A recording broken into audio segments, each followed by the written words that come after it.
Hello, everyone. Today is December 31st in the year 2023, the last day of the year.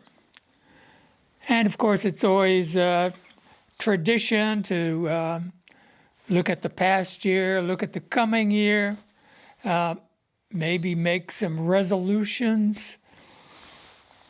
My last video, Sunday Talk, so-called, was a couple of weeks ago. I missed last Sunday being out of town, but I spoke about what to expect in the coming year, what I expect, and I highlighted some of the things that are taking place now, which have rather ominous overtones for the coming year.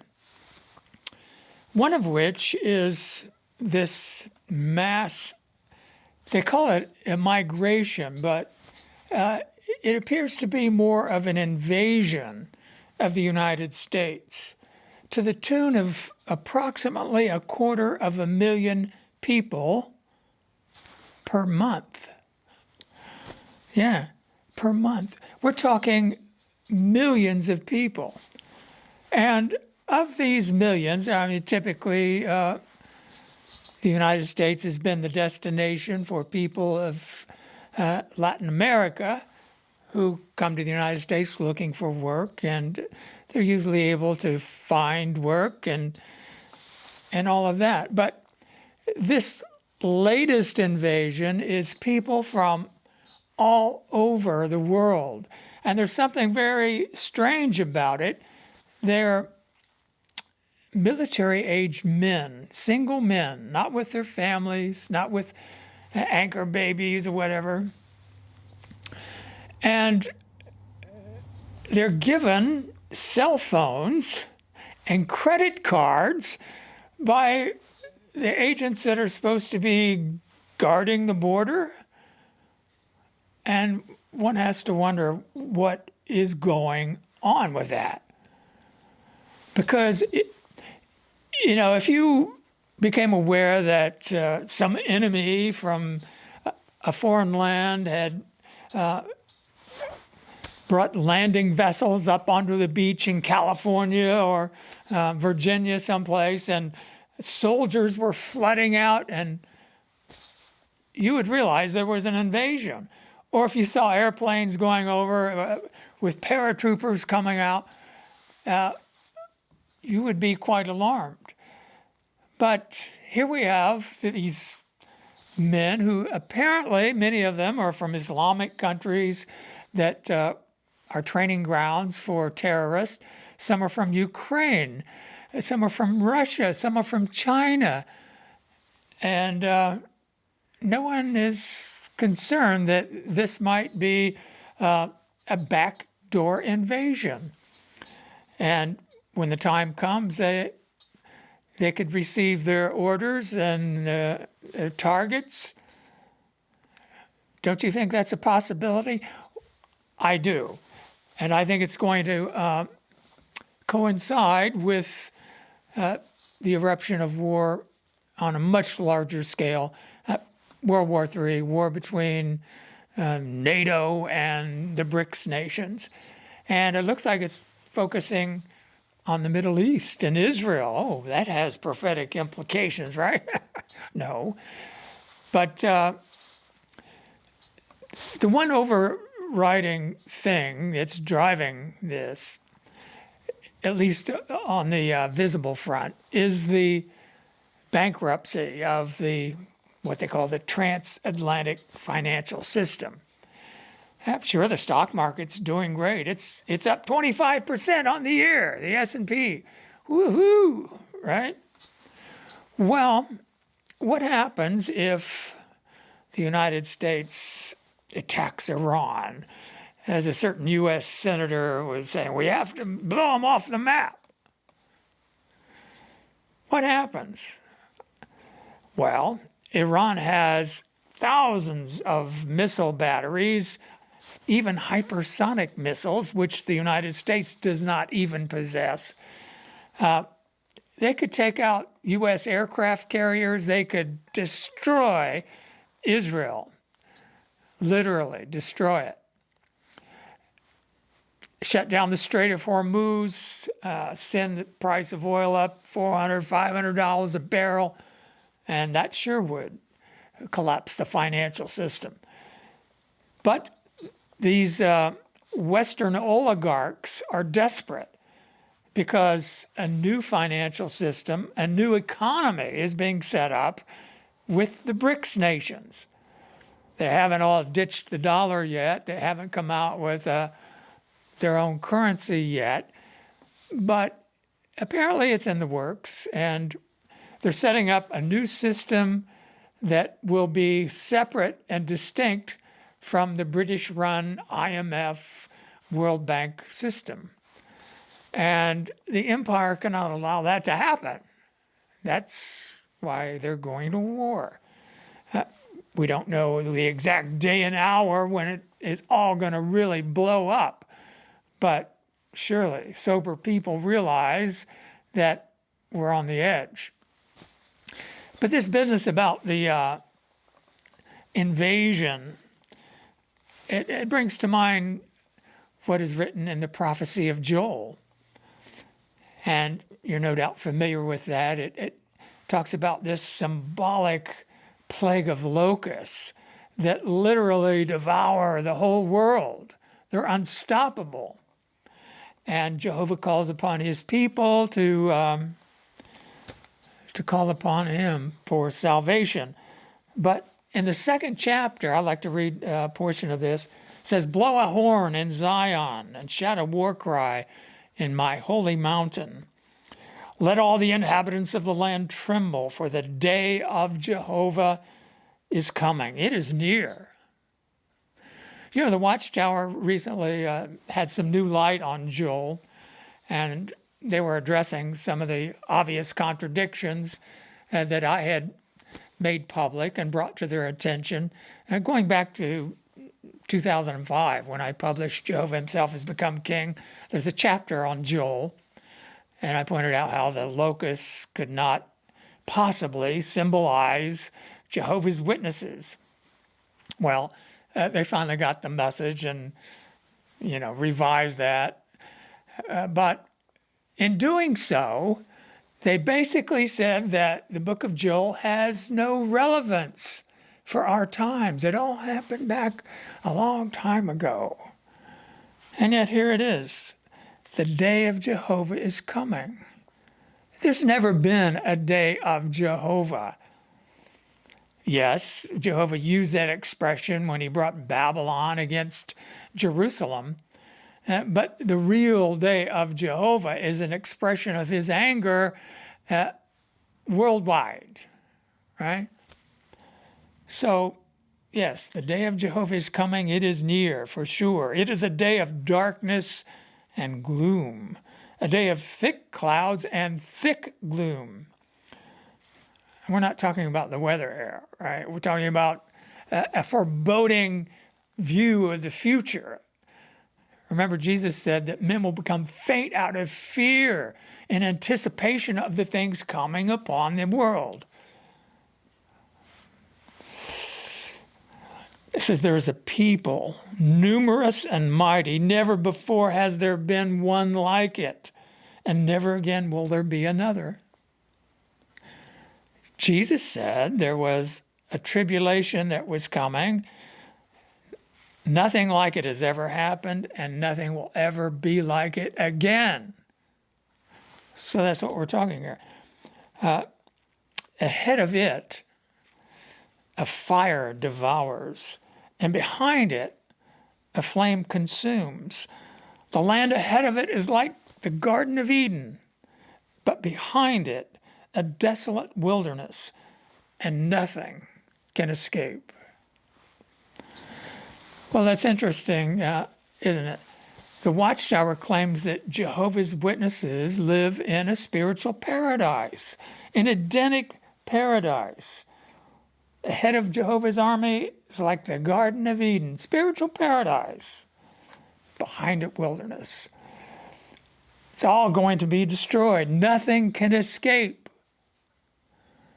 And I've mentioned before that when this financial system collapses, and believe me, it can crash overnight. It's going to wipe out everyone except a handful of people who orchestrate the crash. And it's going to bring to ruin these mighty ones. So they may feel that they're in their little world paradise. Some of them even own islands. And I mentioned before, they're building their bomb shelters. Nothing can escape.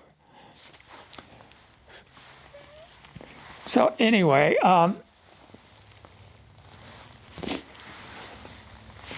me go on and read another verse here. It's talking about this locust again.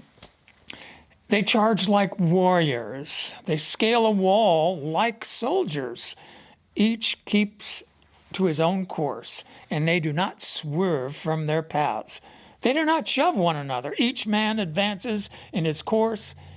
If the weapons cause them to fall, the others do not break ranks. Into the city they rush.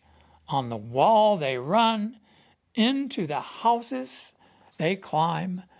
Through the windows they enter like a thief. Before them the land trembles and the heavens rock.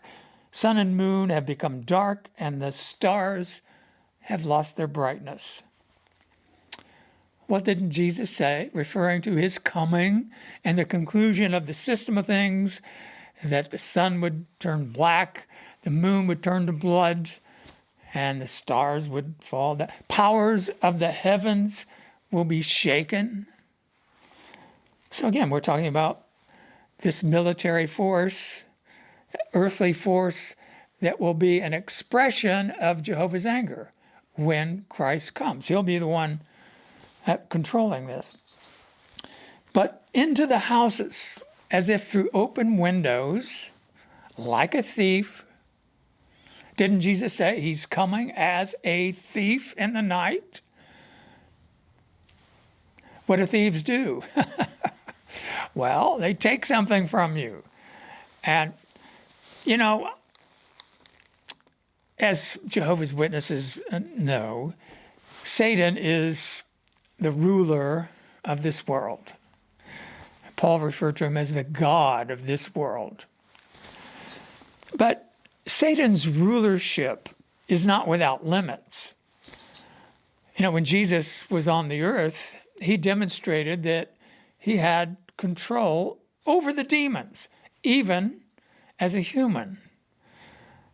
Many times persons with demons, possessed by demons, would come and say, "We know who you are," and he'd say, "Shut up," and come out of him. And they had to obey. So Jesus has all authority now, and Jesus himself is referred to as the ruler of the kings of the earth. Jesus is the King of Kings. So even though Satan is the wicked ruler of this world, Jesus can override his rulership, just as Jehovah did. For example, Jehovah used the Persian Empire. That's one of the 7 ruling heads of Satan's wild beast, right? But Satan used the kings of the Persian Empire to benefit his people, to free them from Babylon. And they even funded them on their trip back to Jerusalem to rebuild Jehovah's temple. So I believe that Jesus has overruled Satan's rulership, particularly in regards to the United States, because it's been a bastion and a safe haven and a place where Christians could work freely. And it's been the headquarters of Jehovah's Witnesses, where missionaries have been sent to the 4 corners of the earth. Jesus said that the good news will be preached first. So perhaps if Satan had his way, the United States would have been destroyed long ago. You know, it's interesting, back before World War II, I guess it was in the 1920s, leading up to the Great Depression, or maybe it was during the Great Depression. One of the Army's most highly decorated generals, Smedley Butler, was brought in on this conspiracy to conduct a coup. Yeah, it was during the Depression because they were wanting to get rid of Franklin Roosevelt, who was putting some of the bankers in jail for having orchestrated the collapse of 29. Huh? So anyway, he blew the whistle on their coup, which was going to be put into operation to get rid of Franklin Roosevelt. So that's just one of the things that we know was thwarted. But now here we're in a different situation. It appears to me that the work that Jesus said would be done, the good news would be preached in all the earth, it looks like it has been accomplished. What does that mean? Jesus is done with using the nations, with using America. And he's going to dispose of it, allow it to be completely and utterly destroyed as this bastion of freedom and democracy and all of that. You know, the very first thing on the Bill of Rights, freedom of religion, freedom of expression, freedom of assembly, freedom of everything that we enjoy that has facilitated the work that Jesus wanted to accomplish. So that brings me to another thought here. I want to go to a passage in the 32nd chapter of the book of Ezekiel. I realized some years ago, about 25 years ago, when I first started re-examining prophecies, that Egypt in prophecy represents the United States. And even the Watchtower sort of recognizes that, in the prophecy of the king of the north and the king of the south, during the last days, the king of the north subjugates Egypt and will rule over the hidden treasures of gold and silver and so forth.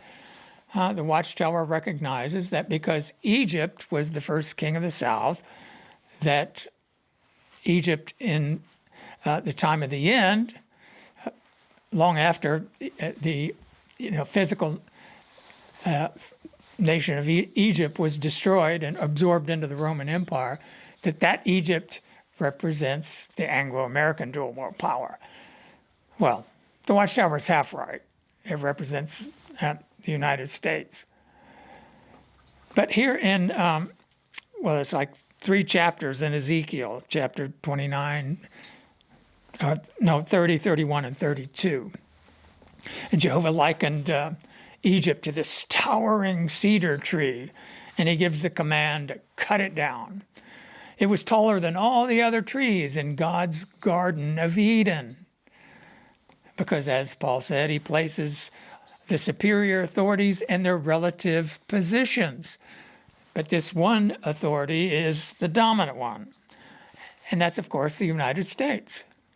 The 20th century was called the American century, for good reason. But here now, Jehovah tells his prophet to sing a dirge concerning Pharaoh, the king of Egypt. And he says, say to him, you were like a strong young lion of the nations, but you have been silenced. You were like a sea monster, thrashing about in your rivers, muddying the waters with your feet and fouling the rivers. Well, Revelation pictures this wild beast coming up out of the sea, has a mouth of a lion, right? So he says, you were a strong young lion. This is what the sovereign Lord Jehovah says. By means of an assembly of many nations, I will cast my net over you, and they will haul you up in my dragnet. I will abandon you on the land, and I will cast you onto the open field and cause all the birds of the sky to settle on you. And I will satisfy the wild beasts of the earth with you. And I will cast your flesh on the mountains and fill the valleys with your remains. I will drench the land with your gushing blood up to the mountains, and it will fill the streams. It's pretty graphic imagery. So Jehovah is going to allow people of other nations, elsewhere it says the most ruthless tyrants, to destroy this leading nation of the world. And the language that it uses, the imagery, it gives us the impression that all the nations are going to destroy the economy of this greatest nation. And they can do that very simply. As I mentioned, one scenario, the price of oil to $500 a barrel, crash the stock markets, ditch the dollar, and you can bring ruination in a very short while, matter of days or weeks. And I think that's what it's talking about. The land, I will drench the land with your gushing blood up to the mountains. So he says, I will satisfy the wild beasts of the whole earth. Other governments are wild beasts, right? So they're going to devour this leading beast. That's what animals do, you know. But here again, verse 7.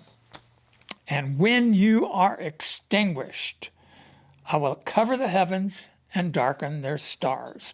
I will cover the sun with clouds, and the moon will not give its light. I will darken all the shining luminaries in the heavens because of you.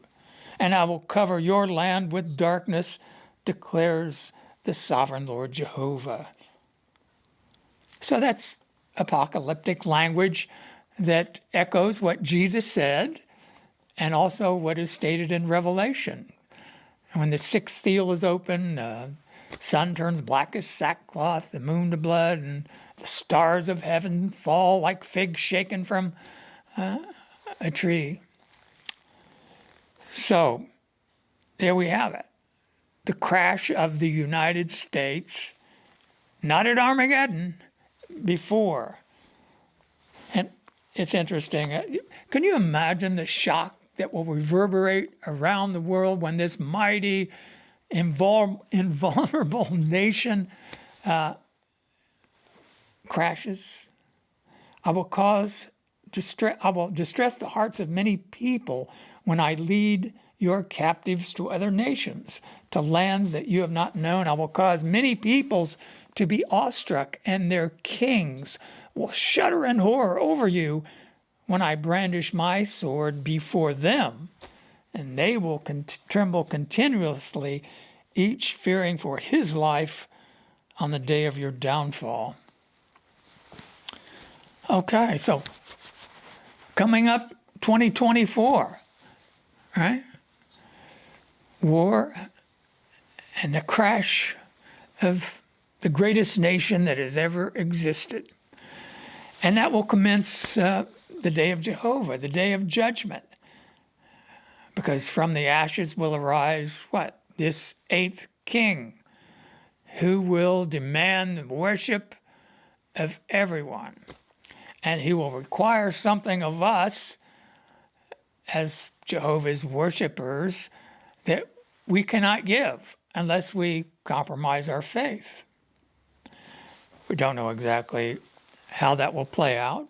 We do know that no one will be allowed to buy or sell unless they receive this mark. The mark in itself isn't anything. You know, they can put a little microchip on you or whatever. That's not going to compromise your faith unless you do something to compromise your faith, right? Well, as I mentioned, New Year's is a time to look ahead, and it's also a time to reflect and make a resolution. What are we going to do? Try to do better. Maybe break a bad habit, or try to be more Christian? I'm going to make a resolution to be more diligent in my godly devotion, because I believe that we're right there. And once it starts, then you can't go back and say, well, I wish I'd have done more to, strengthen my faith and my family, and it'll be too late. So, you know how the Watchtower has a yearly text, sort of a theme scripture for the year? Well, how about this one? Gather together, yes, gather yourselves, O nation that feels no shame, before the decree takes effect, before the day passes away like chaff, before the burning anger of Jehovah comes upon you, before the day of Jehovah's anger comes upon you. This is Zephaniah chapter 2. I'm sure most of you recognize that. But here's my yearly text. Seek Jehovah, all you meek ones of the earth, who observe his righteous decrees. Seek righteousness, seek meekness. Probably you will be concealed in the day of Jehovah's anger. Jehovah has never really expressed his anger, not on the scale that he's going to, because as I said, this is going to be global. And initially it's going to be directed at his people.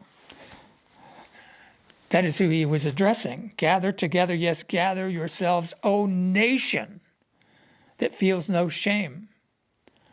If you go to the next chapter, it becomes apparent that he is speaking to his Christian representatives. Because he says that in verse 5, this is Zephaniah 3:5, Jehovah is righteous in her midst. He's talking about Jerusalem. Jerusalem is a symbol for Christ's congregation, right? Zion. Jehovah is righteous in her midst. He does no wrong. Morning by morning, he makes known his judgments as unfailing as the daylight. You can always count on Jehovah to tell you the truth and to guide you in the right way. But the unrighteous one knows no shame. And so that's the nation that knows no shame, the congregation, the organization that knows no shame. So, verse 8, keep yourselves in expectation of me, declares Jehovah, until the day when I rise up to take the plunder. For my judicial decision is to gather nations, to assemble kingdoms, to pour out on them my indignation, all my burning anger. For by the fire of my zeal, the whole earth will be consumed. He's not talking about the planet, but the civilization, the system, Satan's system. And here's something, verse 9, for then I will change the language of the people to a pure language. Well, the Watchtower says Jehovah's Witnesses already speak the pure language. But the passage I just read says to keep an expectation of me until I pour out my anger. And then, first he tears down, then he builds up. So, good reason to seek Jehovah, seek meekness, seek righteousness, and maybe not be on the receiving end of his burning anger. Well, thanks for watching, and hopefully we'll see you next Sunday.